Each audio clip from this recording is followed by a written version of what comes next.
for Chapter 27, America and the World, 1921 to 1945. Refusing to assume an important role in world affairs after the end of World War I, the United States became more and more isolationist throughout the 1920s.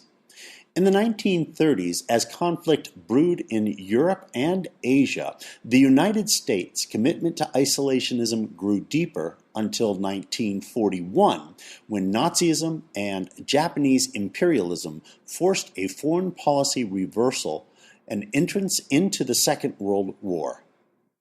At the conclusion of World War II, the United States remained highly involved in world affairs and took a leading role in maintaining world order. Retreat, reversal, and rivalry. In the 1920s, the United States followed a foreign policy that was narrow, cautious, and self-centered. Retreat in Europe. Regarding Europe, American policymakers insisted on payment of war debts without allowing access of American markets and thus the dollars necessary to pay those debts. Politically, the United States never joined the League of Nations, spurned English and French attempts to negotiate European security treaties, and largely ignored the new Bolshevik regime in Russia. Cooperation in Latin America. By contrast, in Latin America, the United States was much more active, continuing to seek economic advantages. It did so, however, with more friendly tactics, the good neighbor policy, than had administrations before World War I. Dollar diplomacy slowly replaced gunboat diplomacy. Rivalry in Asia. In Asia, the United States continued on a confrontational course with Japan. Despite the American open-door policy, Japan wanted to expand into China and soon into other areas of Asia. Though the decades of the 1920s and 1930s were filled with compromises such as the Nine-Power Treaties, the Kellogg-Briand Pact, these efforts only forestalled the eventual conflict. Isolationism. Because of the Great Depression and the fear of involvement in another European war, the United States followed an isolationist policies in the 1930s despite an increasing militarism of Japan and the rise of power of Adolf Hitler in Germany and Benito Mussolini in Italy.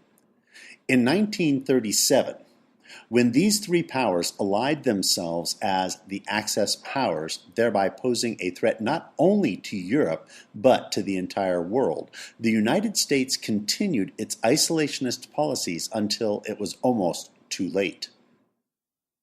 The lure of pacifism and neutrality.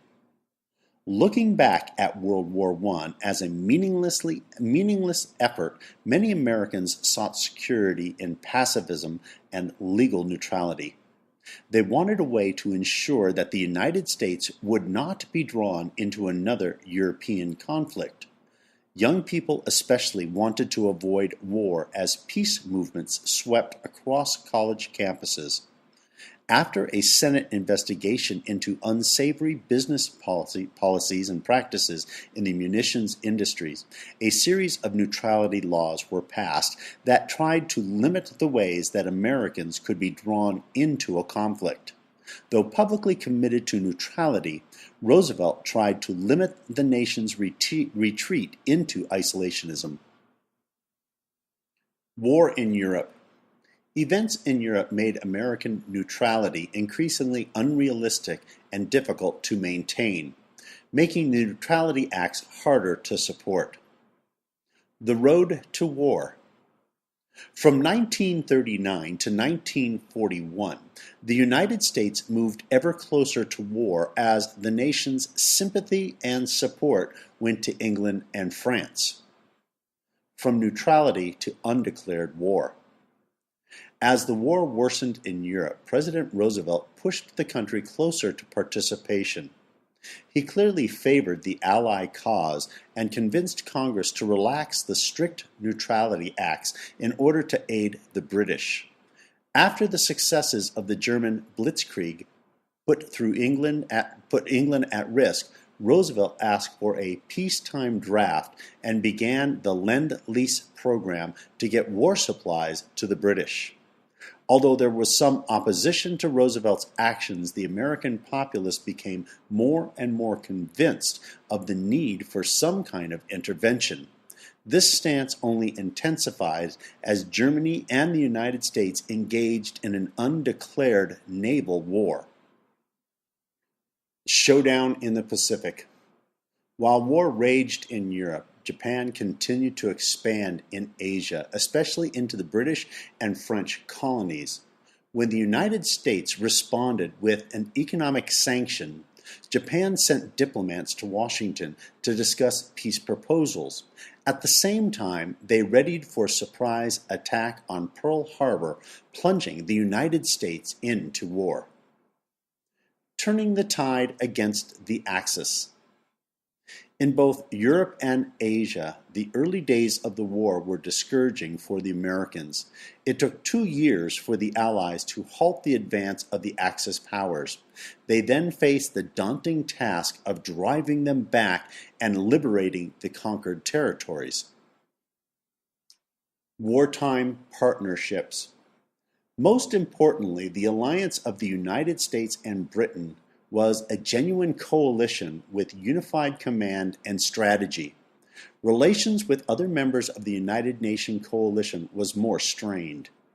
China objected to the decision to defeat Germany first, having been at war with Japan since 1937, and relations with the Soviet Union were also uneasy as they took the worst fury of the German Blitzkrieg alone, while British and the United States could do little more than promise future help.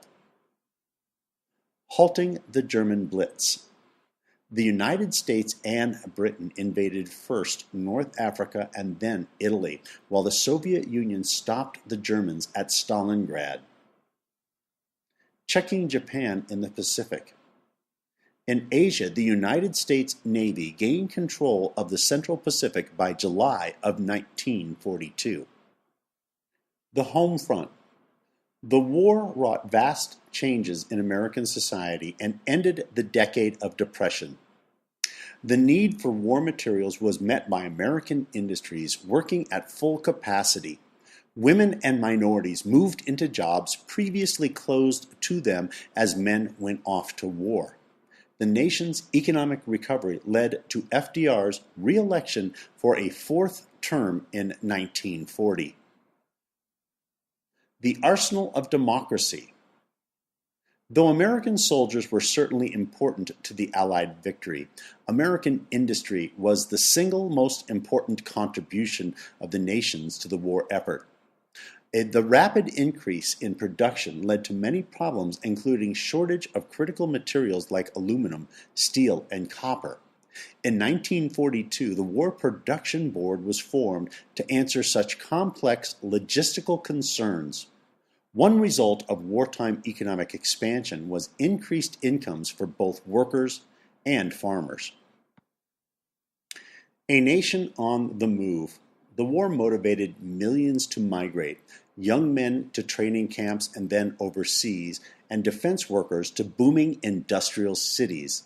Such movement created problems in housing and family life, but also offered opportunities, especially to African Americans, Hispanic Americans, and women.